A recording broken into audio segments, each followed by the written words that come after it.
Ryan McFadden just completed his first season covering the Broncos for the Denver Post. Used to work for the Ravens covering the Baltimore Sun, so you had stability with the Ravens. Great organization. And then you go to Denver, and what a great year they gave you, Ryan. How have you survived? It's been pretty crazy, but I'll say that Sean Payton has kept us all busy. All right, help me understand. How big a surprise was this that Russ was going to be released? I would say this. It was a bit of a surprise, especially how it happened. Because after the New England game, they were even though like their playoff odds went down drastically after the loss to the Patriots, they were still mathematically in it. So making that type of move for a quarterback who was having a modest season in the midst of trying to clinch a playoff berth was kind of surprising. But if you as the season progressed, like you can tell like Sean Payton and Russell Wilson kind of never like it never gelled.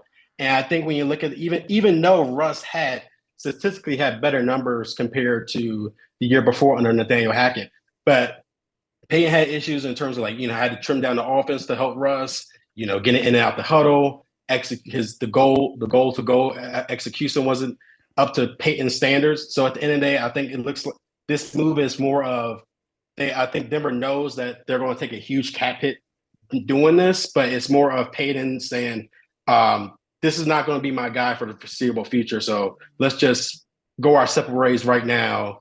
Avoid paying him the guaranteed money of $37 million in 2025. And let's see if I can find my guy that I want to bring in. Because remember, Russell Wilson wasn't Sean Payton's guy. Sean Payton walked into Denver with Russell Wilson as the quarterback. Now, Sean Payton can go out there and find his guy. So at this point where I think Russell Wilson can still be a quality quarterback in the NFL, and I think he's going to have a strong market. And that's pressure on Denver and Sean Payton to get this right. Okay, so who's Sean Payton's guy?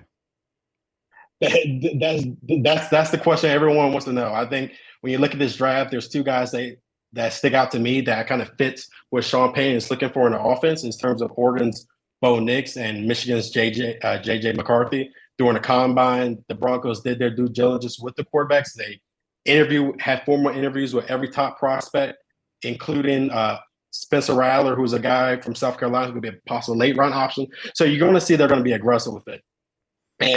But when you look at this, I think no matter where they go, I think they're going to have patience. And that's where I think the key is with Sean Payton. Because Sean Payton came in here and he wants to win. Like that's no matter what. That's his goal. He wants to compete for a postseason.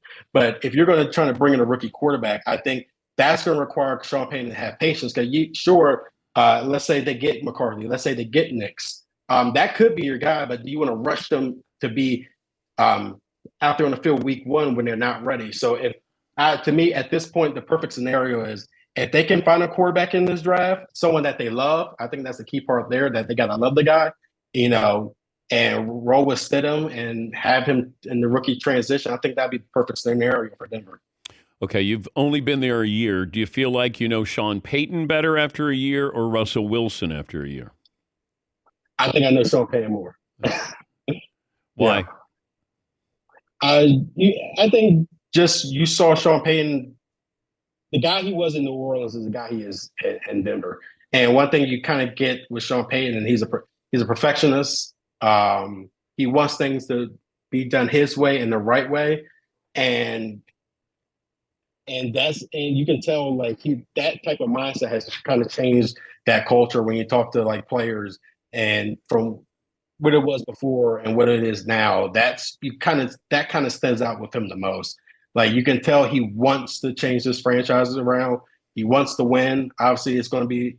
The process might be longer than he may initially expected, given Denver's cap situation, the handful of holes they have on the roster.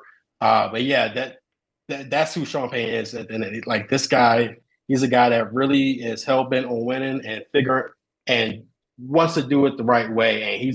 And there's someone like he's going to go over red zone drills like 100 times until he gets it right. So that's the type of guy you saw in Denver this past year. Ryan, do you think that Russell Wilson knows what happened, like why it happened, his role in why this happened? I would think so.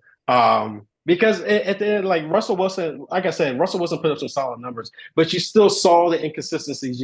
You still saw like the lack of continuity between him and Sean Payton, and it's hard to not kind of. Even though I would say this, the whole situation could have been handled differently on how he was benched, how it got out there, with in terms of the contract. I strongly believe that could have been handled differently. But you got to, I think both sides got to look at themselves in the mirror, including Russell Wilson. If I said which franchise is in the worst shape right now today, where do the Broncos rank? That's a good one. At this present moment, I say they're probably up there because I look at this team where I think it would be down there, not up there.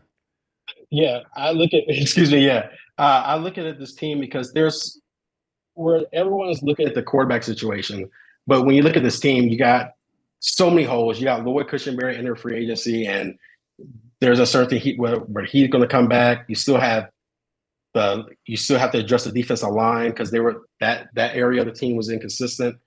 Um, there's so many things they have to figure out on the roster. You got the offensive tackle, Garrett Bowles is entering his final season, and he's set to make $20 million in 2024. However, if you decide to release him, you can save $16 million.